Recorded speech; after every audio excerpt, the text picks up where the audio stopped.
Oh, it's time. Time to get radical. Viewer discretion is advised. Welcome to Radical Comment of the Week for July 26th through August the 1st, 2021. These are the very best comments from that time period. Starting out with the honorable mentions, we got Juliet, India Mobile, Dumez, and P.O. Box Christmas. The bronze medal comes to us from Lassie Kinoan 81. A lot of them don't even care about the game on the cartridge, or even if the cartridge is legal. They care about just two things. It's a physical item, and it is on the market, and they can hoard it, so they hoard it. Like if you love 12,345 games, you don't really love any of them. And for loving a game, you don't need to own it either. That's what's really off-putting about the American retro game YouTubers in general. Like compare Intellivision to Hancock. Intellivision reviews a game on multiple systems and he tells you the story of the game, etc. It's far more interesting, even if it's not a hidden gem, than some guy just saying, "This is a hidden gem."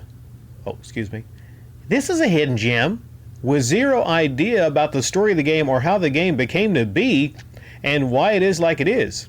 Like Hancock should have enough games on enough systems that he could do the same, but he has just that same grin and shows you stuff he has for the sake of having stuff. The American retro YouTubers are really just mostly about having stuff. As far as reviews or story vids about retro games, I couldn't really even give two shits if the reviewer even has a physical copy in possession, as long as the content they put out is interesting. You don't need stuff to talk about, especially games, and if you're only going to talk about it, then you have it, because you have it, then that's zero information content for anyone who isn't looking to buy it off you. Edit. Like Bundy's vids, how much better or worse would they be if he had to have a physical copy to flaunt around about every game that gets mentioned? Certainly wouldn't be better, and probably worse, to be honest, and utterly pointless. Yeah, if you have 12,000 games, then you don't love all of the games. I would say, just personally, that you can only have so much love in your life. Just focusing on this concept of love, right? Like, for instance, let's say a guy had 100 women, okay, at one time. Wilt Chamberlain, historically, he slept with many women.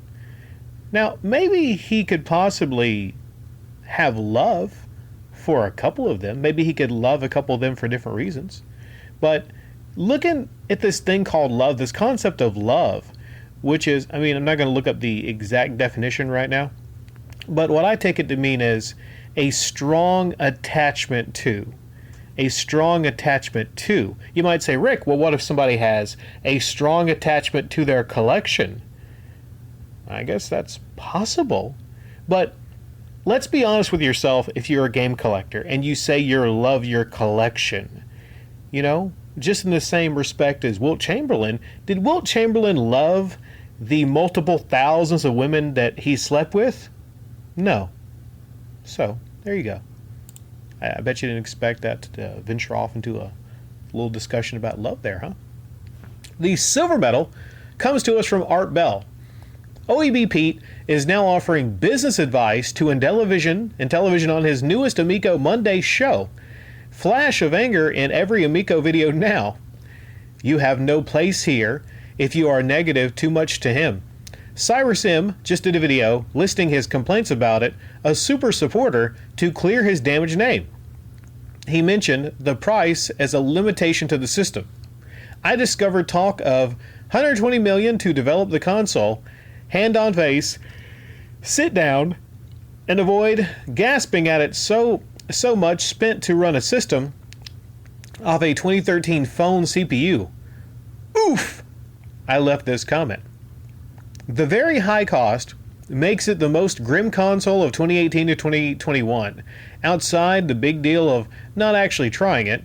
Because of so many consoles in the price range that are more mature, that offer more, and have a bigger list of games, it will sit on shelves like a a 1 liter jar of kosher pickles at USD of $10. A few will move every week, but not enough to get outsiders to stay on past a year if the install base is just 10,000. Atari VGS is now $300. Evercade costs less. Steam Handheld is $100 more, but the library is outrageously huge with $1 games provided it gets released in good working order, and the Amico too. The team will have to develop in-house. Buy old licenses cheap. I hope we get some good updates to classics in 18 months. Not more hope for that from me. Intellivision is spending 120 million USD to develop this console. It is tough to believe that much was spent. Furthermore, 120 million spent means there's no cash left to take a loss on hardware. The only slight hope would have 20 games with it, some voucher for the shop, who knows. Something to take the edge off of it. You need 2 families just to have enough controllers to see big family play, since no one wants to control a game with their phone versus someone with the actual controller.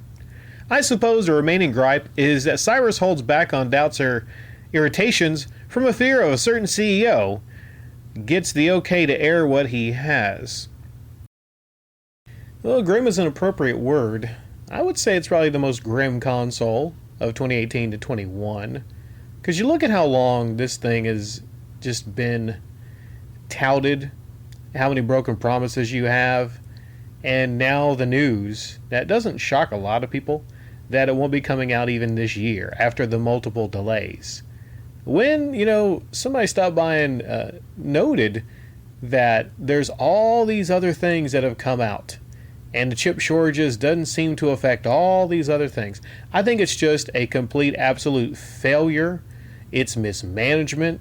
It's Tommy Tallarico getting in over his head. There are so many different failures here. It's hard to just, pin down one specific failure as to why it's just going to be, like you said, seen ultimately as one of the grimmest consoles. And I think the biggest problem stems from the price, what's being asked for it. And you noted that Cyrus brought that up. I don't know how even the hardest hardcore supporter of the Amico can't just admit that it's too much for what is being offered. It's just too much for what's being offered, especially the fact that it doesn't have any physical media. You brought up that the Evercade costs less. You brought up the Steam handheld, only $100 more. Look at what you can do with a Steam handheld for just $100 more compared to the Amico. I mean, yeah. But taking a loss on the hardware, you said the cheap games take the edge off of it.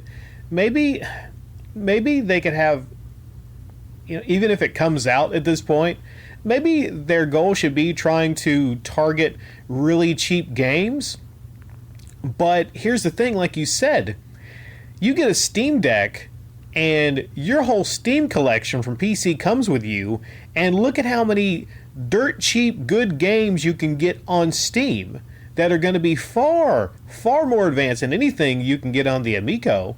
And this is something we didn't even know was going to be a competitor for the Amico. The Steam Deck, that wasn't coming out, so it's just going to be seen as historically as a grim chapter in console gaming. And for the people that still support it, for the OEB Pete's, I think they are really kind of starting to crack, because you can only kind of hold up that front, for so long. And the gold medal comes to us from Brutes McGee. I collect physical games for the boxes, almost always complete, especially for the artwork. For the information in the manuals used to be important to read and to actually own the good games that I like. But I did a lot of my retro collecting from 2009 to 2015. I still collect, but I really went hard on yard sales and stuff back then. I have medical issues and more important things to worry about as of late. But I'm now ready to finish collecting for some of the older systems and get EverDrive/modded systems for everything else I don't care about physically. Here's the thing. I cannot believe the prices now, especially PS1, Saturn, and N64. My favorite era of games. Things I thought were expensive back then are now supposedly hundreds of dollars. Pretty much anything N64, which I only wanted about 10 games for. I recently went to check on the price of one I miss, Mystical Ninja 64, and it's over $100. Glad I got the others I wanted, games like Goemon's Great Adventure and Mischief Makers, but it doesn't make me feel good that those two games are now hundreds of dollars complete.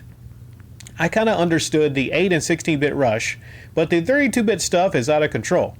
Games I got for super cheap that nobody talked about are now prized pieces. Stuff like The Adventures of Lomax, Skull Monkeys, Silhouette Mirage, Panzer Bandit, the amazing PS1 Goemon games, etc. What I paid at most for one of those games was probably under $60 shipped from Japan at most. Really, they were $20 to $40 games. You know what that irks me the most? It's that these are important games to me for many different reasons, and people fetishize my nostalgic games as some sort of collector's item all about money for the elite only. That's what makes me wish the retro market would tank. I mean, even stuff like one of my favorite series of all time, Ape Escape 1 to 3, they are going for way too much. And 2 and 3 are on PS2. I think people are just paying too much for these collector's price pieces now. Like that cool Switch Ori Collector's Edition that sold out quick months ago, people were paying in the upper hundreds of dollars for it from resellers. I put my name on the waiting list all those months ago when they sold out, and now I was able to get one at its original price. People just want the item now and will pay. This is how crazy stuff has got. Japanese people would throw in shovelware games for free when you bought from them. Some of those games they gave me years ago are now close to $100 loose. People are crazy to pay that, especially for a crappy game. It's a big problem if you are trying to collect now. It's fairly obvious that this is not the time to collect retro video games. Okay, the bubble has not burst yet. When will it burst? I don't know. But I don't know how much longer we can be at a point where Ape Escape 1 to 3 are like, I mean, would you say like $100 now? You know, not that there's anything bad with those games, but look at what is considered prized possessions in a collection right now. And it's just insane to see what games are considered prized possessions. There's a lot of people that make a lot of money from the reselling of video games. There's a lot of people that rub their hands together, and people feel certain ways differently about that.